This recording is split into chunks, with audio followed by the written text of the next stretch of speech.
If you haven't already done so, please silence your cell phones.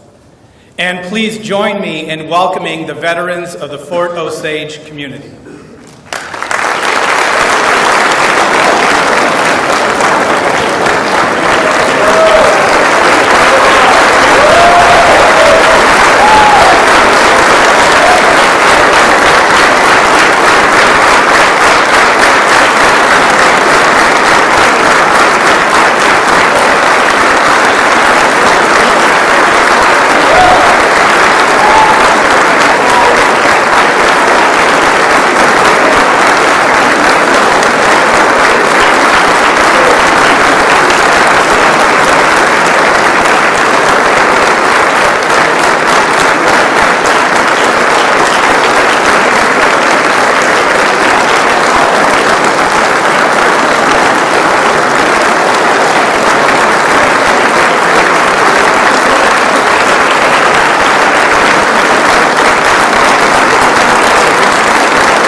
Welcome and good afternoon. I am Mark Enderle, Superintendent of the Fort Osage School District, and on behalf of our Board of Education and the Alumni Association, I am pleased to be with you today for the 5th Annual Alumni Veterans Salute.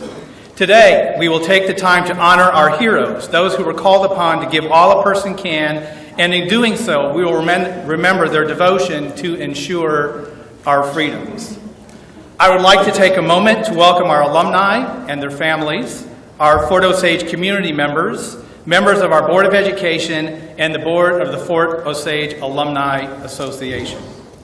Now please stand for the Pledge of Allegiance, which will be led by Student Council President Chania Wanamaker, and remain standing for the National Anthem.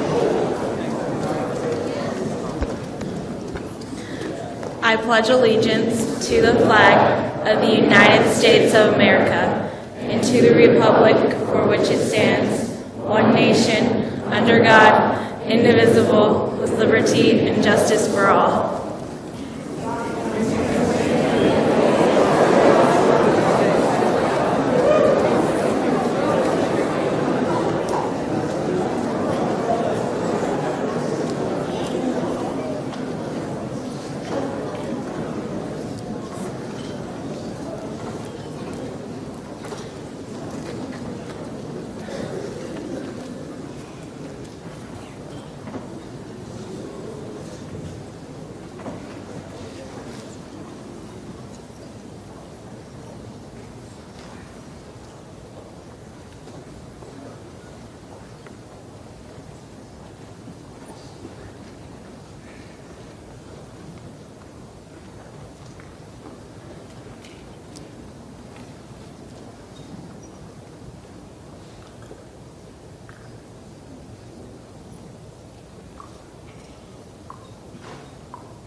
Thank you, Mrs. Gregory and band members. That was fantastic. Veterans Day is a day dedicated to honor all men and women, both living and deceased, who have served in the United States Armed Forces. It is a somber reminder of the millions of Americans who have fought for freedom and more than 1 million who have died for that cause. With more than 22 million veterans who have served, it is quite likely that you have a parent, grandparent, sibling, or neighbor who is a veteran or is currently serving. November 11th, 1919 was set aside as Armistice Day in the United States to remember the sacrifices that men and women made during World War I. President Woodrow Wilson said, "To us in America, the reflections of Armistice Day will be filled with solemn pride in the heroism of those who died in the country's service and with gratitude for the victory." Congress made Armistice Day a federal holiday in 1938, 20 years after World War I, the war to end all wars. Sadly, Americans soon realized the previous war would not be the last. World War II began the following year, and nations large and small again participated in a bloody struggle. After the Second World War, Armistice Day continued to be observed on November 11th. In 1953, townspeople in Emporia, Kansas called the holiday Veterans Day in gratitude to the veterans of their town. Soon after, Congress passed a bill renaming the federal holiday Veterans Day. In 1954, President Eisenhower signed a bill proclaiming November 11th as Veterans Day, an occasion to honor all those who have served in the military.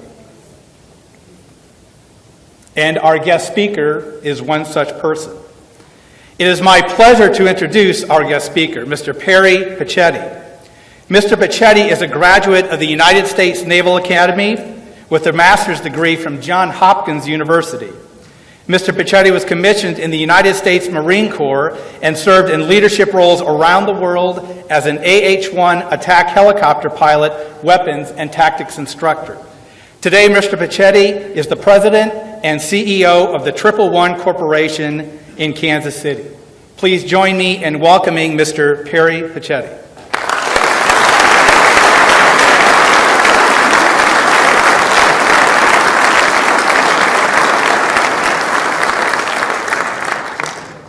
Good afternoon. Thank you for having me here. Before I get started, Dr. Snodgrass is telling me you guys have a pretty good football team this year. Is that true? You guys have a big game? You guys have a big game coming up? Really? Who's going to win? All right. You sure about that? You don't sound too convinced. All right, there you go. Okay. I've been asked by my marketing communications manager, Mary Sloss, who is down running the computer for me, and if it's okay with your leadership here, if you feel free to live tweet during this speech and a discussion afterwards, feel free. After I get done, if you have any questions and if we have time, I'd be happy to stand up here and talk with you guys about how I went from a small town kid whose parents never graduated from high school to where I am now. I have seen things you people wouldn't believe. Attack ships on fire off the shoulder of Orion. I've watched C-beams glitter in the dark near the Tannhauser Gate. All those moments will be lost in time, like tears in rain. Some of you will recognize these words as those spoken by Roy Batty in the movie Blade Runner. Played by the actor Rutger Hauer, these lines have become recognized as one of the most moving soliloquies in cinematic history. As a combat model replicant, a bioengineered human with a predetermined lifespan, Roy used these words in his final moments to express his humanity. In essence, he was stating that if our humanity is the accumulation of our experiences, then it is through sharing these moments in time that are stored in our memories, that our humanity, who we are, and the amazing experiences we have accumulated will not be lost in time, forgotten like tears in rain. Having first watched this movie in 1985 while I was at flight school, It has always been one of my favorites, given the nature of its message and its relevance, particularly to those of us in the profession of arms, as we know that a large part of who we are as warriors has a lot to do with our accumulated experiences, both from a service branch and as individuals, those accumulated moments in time. Early on in my life, I knew that my future would lie beyond where I grew up. In fact, I remember the exact time frame. It was the summer of 1976, and I was riding my bike, which, by the way, was a classic. It had a banana seat, a sissy bar, and a 3-speed shifter on the frame. I was in our driveway waiting for the bicentennial parade to start, and I just knew that my future would lie beyond the borders of the small town that I grew up in. This belief, awareness, if you will, was less an aspiration as it was a feeling, an inner restlessness, and a sense of time's passage. I was 15 years old. My passion for history took root early and only grew with my uncle's stories of his service during the war in the Pacific. I quickly outstripped our school library's ability to satisfy my mind's hunger for knowledge on the subject. Each book, each story, brought me closer to the shores of my imagination. Born in the fires of a distant time, places like Peleliu, Tarawa, Iwo Jima, and Okinawa became mile markers to my personal horizon. Over time, my desire to become a Marine was based less on career considerations as it was history, one that I had not participated in, yet felt a part of. Incheon, Chosin, Quezon, Pleiku, the Aishal Valley, the Mog, and more recently, Baghdad, Fallujah, and the Krengal Valley, all places on the far side of the world, meaningless to most, except for those who have been there, in many instances, leaving more than just boot prints behind. In 1943, my uncle enlisted in the Navy as a 17-year-old Italian kid from West Boylston, Massachusetts. Like many of his generation, he left for the war as a boy and quickly became a man, much older than his years. When he arrived to his first ship, an ammunition supply ship, the chief asked him where his parachute was. My uncle, clearly confused, said to the chief, "What parachute?" To which the chief replied, "The one you're going to need for the ride down after we get torpedoed by a Japanese sub. Welcome to the war." My Uncle Lou described the terror of enduring kamikaze attacks off of Okinawa, snorkel diving off of Bimini Island, storms so fierce in the Arctic Ocean that his ship, an aircraft carrier, had green water rolling down the flight deck and suffered tears in the ship's metal 180 feet long, and whale song at night. All those moments in time. My own journey started just over 35 years ago. I was sitting in chairs where you are now. Okay. Another small town Italian kid chasing the horizon. I remember the sun just breaking the horizon over the Chesapeake. Another hot and humid Maryland day had begun. It was 5:30 in the morning, and we are already sweating. Starch and sweat, it's an aroma you never forget. Those days during plebe summer, days that seem to last forever, have become years, an accumulated wealth of amazing memories and experiences. Most good, some not, some I'd rather never have happened. I have seen things you people wouldn't believe. Dolphins teasing a ship's bow wave, desert sunsets that only a poet could describe, the absolute adrenaline rush of tracers at night, saying goodbye, coming home. My uncle's memories, my dad's, and those of many others with whom I've encountered over the years, some of you in fact, all these moments have now become my own. Each of us has a story to tell that is unique to our own individual experiences and yet common to so many who have gone before and those yet to follow. Each of us is a part of a story that becomes woven into the fabric of time. It is through the power of the written word that our stories can be told, experiences shared, memories brought to life, honor rendered, and a version of immortality achieved. For millennia, veterans have found comfort, solace, and no small amount of pleasure in sharing their stories with friends, fellow comrades, family, or newly met strangers. It is said that children are a parent's immortality. So too is the written word to the writer. While our physical selves must bend to the winds of time, the written word transcends time. It has no limitations, it knows no boundaries, and it owes its allegiance to no one other than the writer and the reader.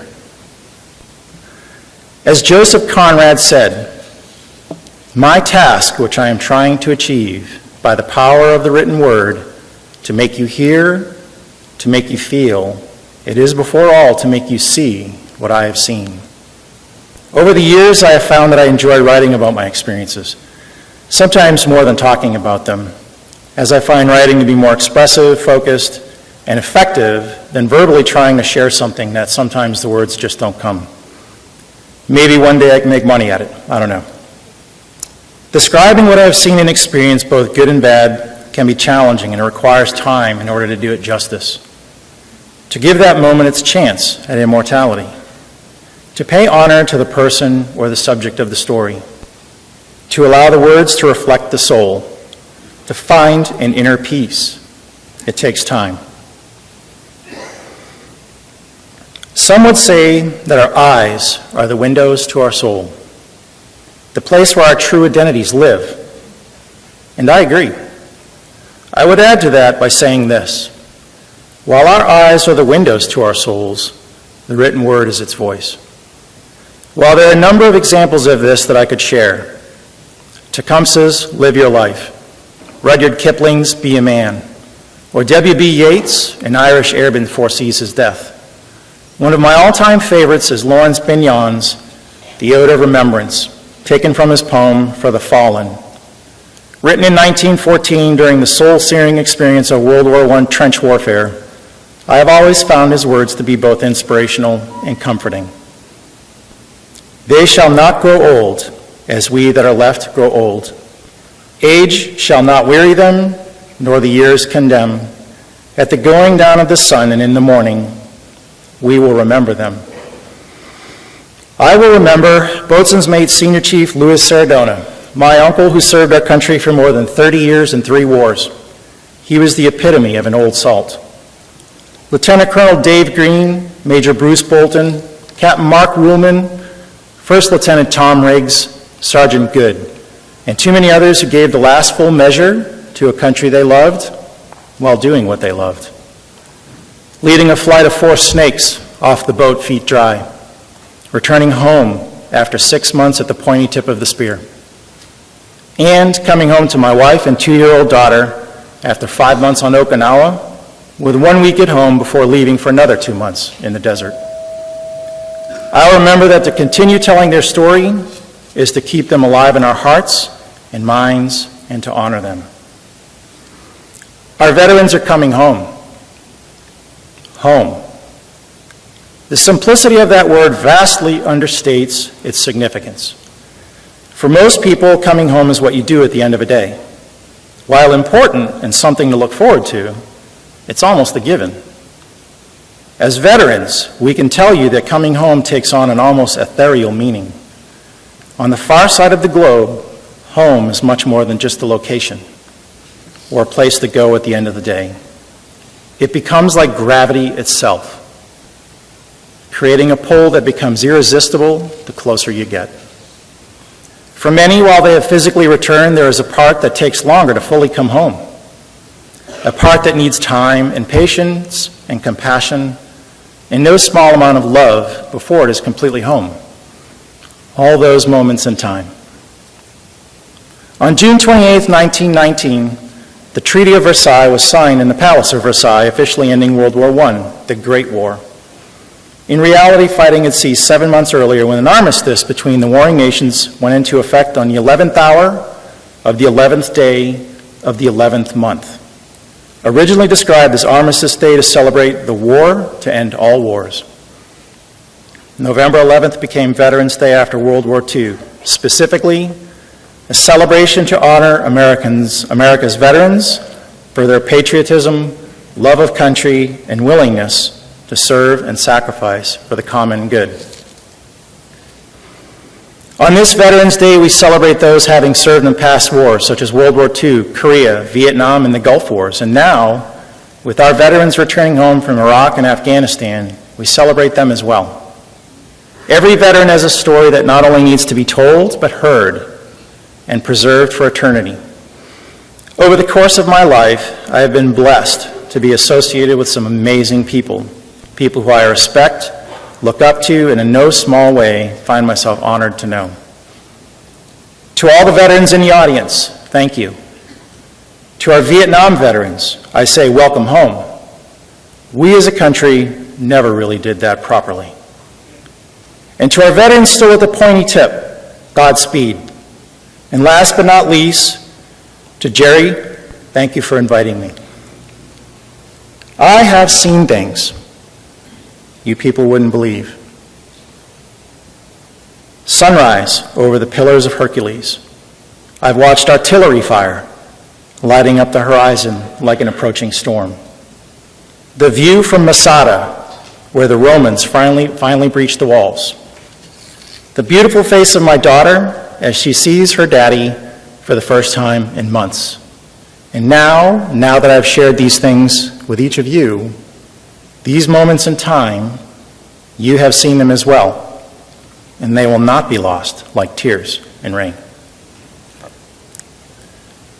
And just to show you that it was only a blink when I was sitting where you are, that's me 35 years ago on the left, and that's me today. It goes fast, and it's an amazing ride. Thank you.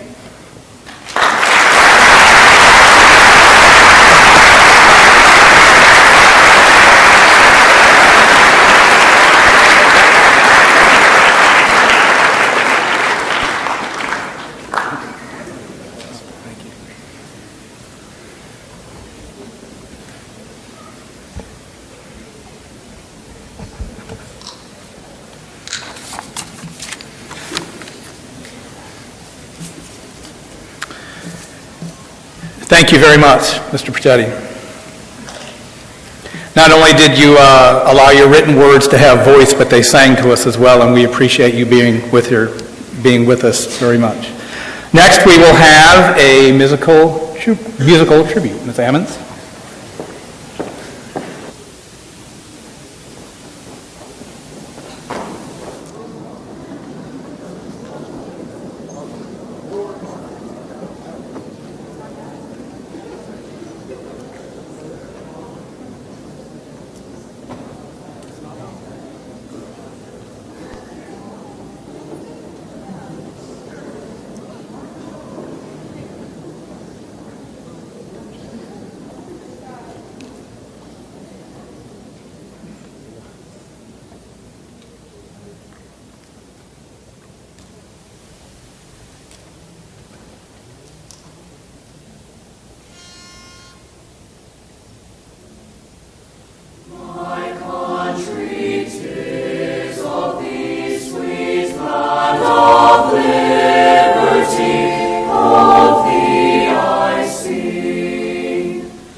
Outstanding job. Thank you very much.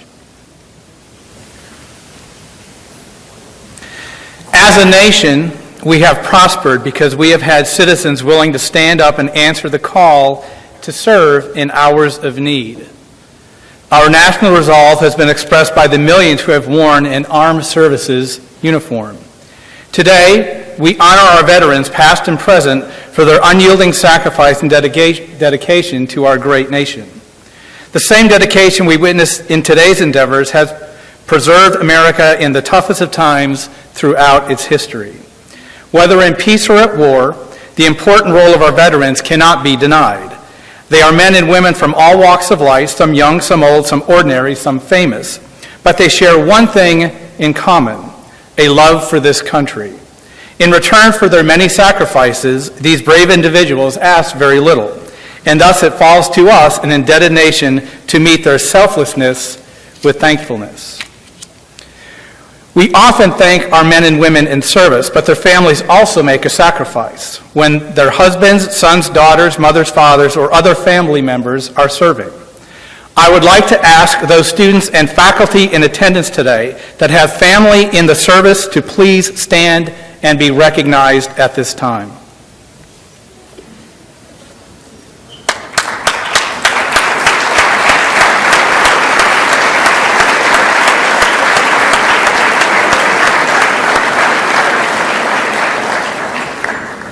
Thank you.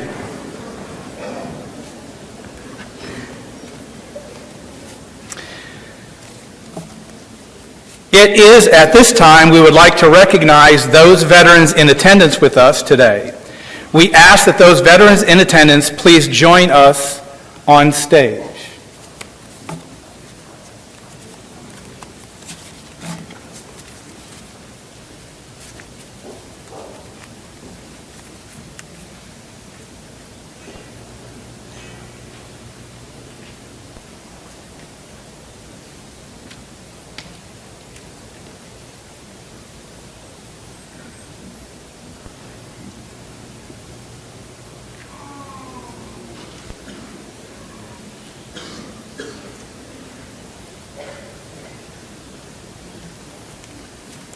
You're going to need to go across that side. They're not going to walk over here so they can avoid the stage. You'll need to meet them over there. Go ahead and meet them over there. Okay. Veterans in attendance with us today are Tuitoga Moi, Marine Corps.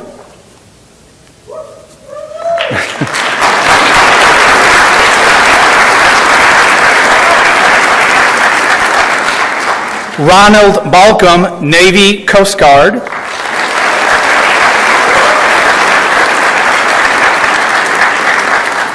Bill Eager, Navy.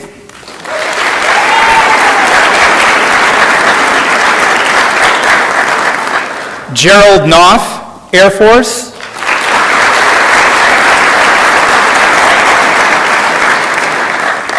Mike Brown, Army.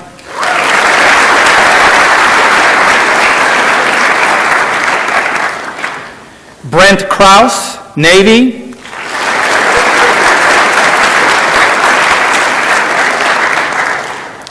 Terry Nelson, Navy.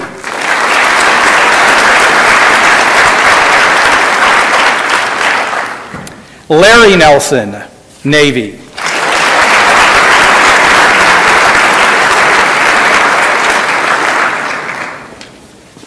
Is row 2? Is everyone up on stage, or do we need row 2?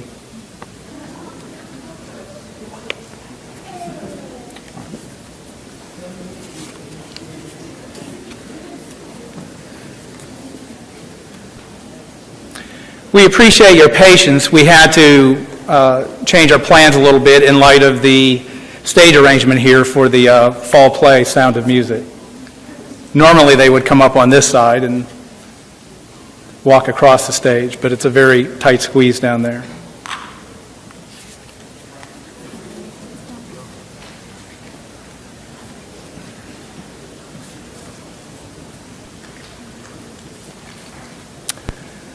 Michael Osterman, Army.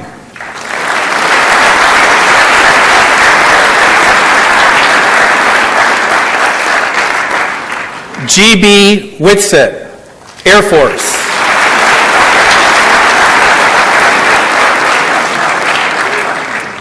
Jeff Toole, Navy.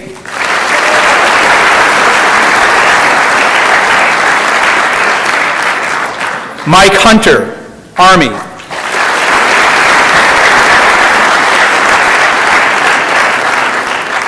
Jamie Johnson, Army.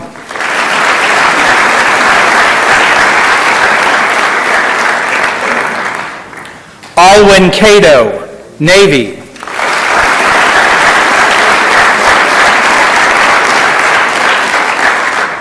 Dale Edwards, Army.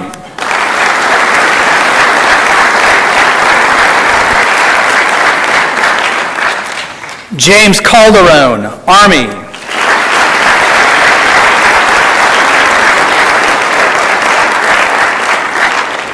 John Calderon, Army.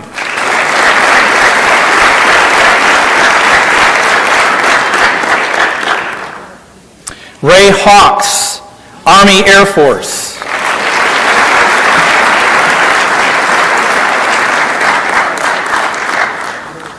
And the man more than any other that's responsible for these Veterans Day salutes that started 5 years ago, Jerry Brown, Army.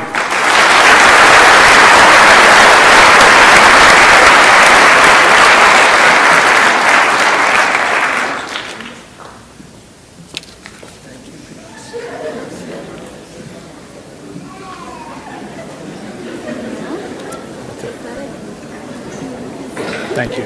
Thank you.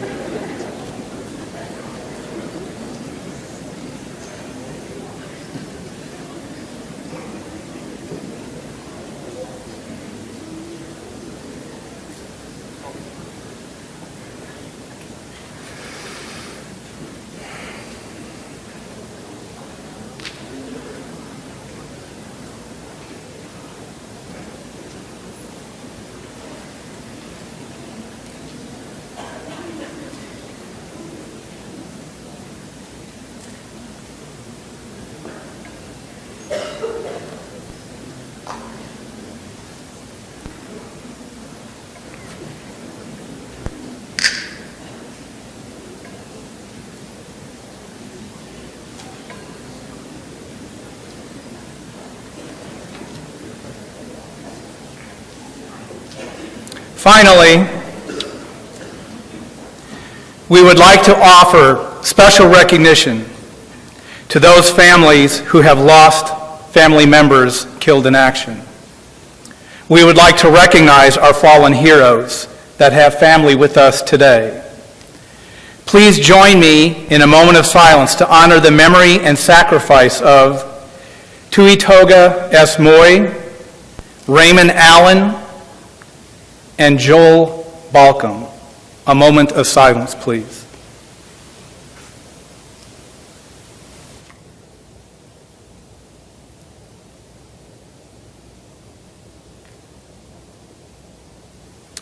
Thank you.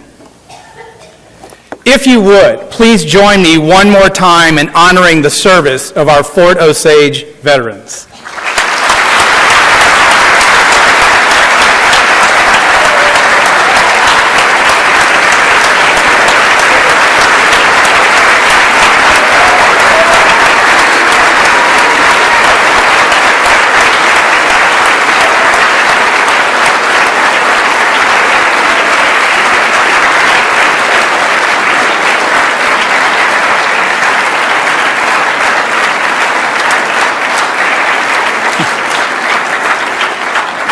Thank you.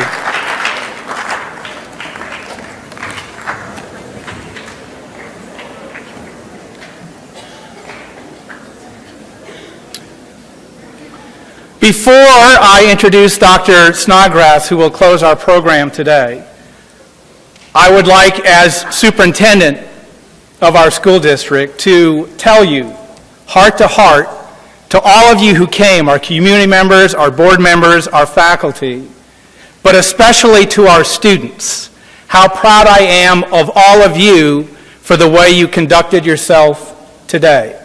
There is no greater or more important tribute we can do as Americans to honor our servicemen and women, and you have done so today in splendid fashion. To close our program, I would like to introduce to you the principal of Fort Osage High School, Dr. Jason Snodgrass.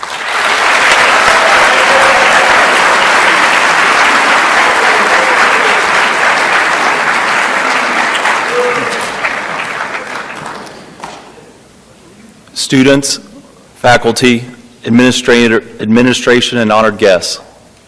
Today we have had the opportunity to pay tribute to the men and women who make our freedoms possible. We celebrated and honored America's veterans for their devotion to our country and willingness to serve and sacrifice for each one of us. Fort Osage High School has been honored to have many people seated among us who have served our country. These same men and women make it possible for us to possess the freedoms we enjoy each day. The people who are honored today, as well as the people stationed around the world serving in our armed forces, display a courage and a will of self-sacrifice for the greater good. Veterans, we acknowledge your dedicated efforts and thank you for allowing us to share Veterans Day with you. On behalf of the administrators, teachers, students of Fort Osage High School, we thank you for serving our country. Thank you.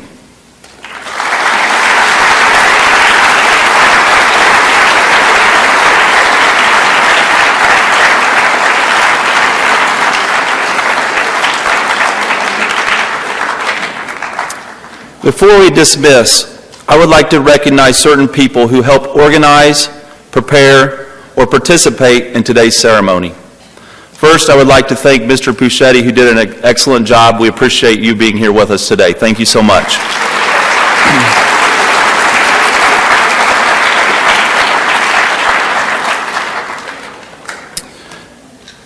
As you know, these events take much thought and planning.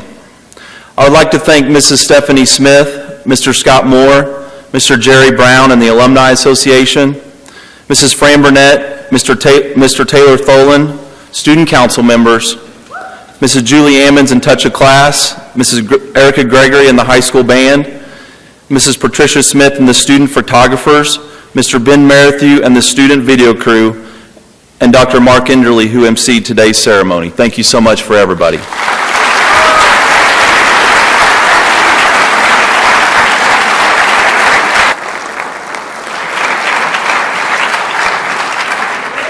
And before we conclude, I too want to stand up here and say how proud I am of each and one of the students here today.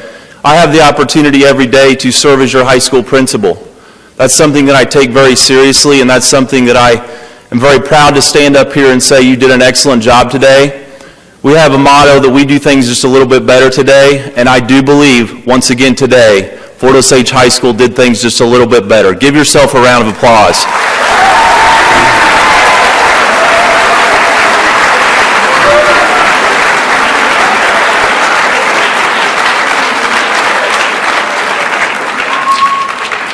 We ask the veterans to remain seated until students have left the auditorium.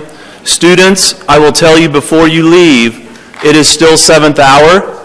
School has not dismissed, but we're going to dismiss in an orderly fashion. Veterans, again, after the students leave, will take a few pictures, followed by some refreshments in our media center. I'm going to ask the students on my right-hand side over here, students in the middle, still be seated, please. Students, you're dismissed on this side to 7th hour. Students on this side, you're dismissed to 7th hour.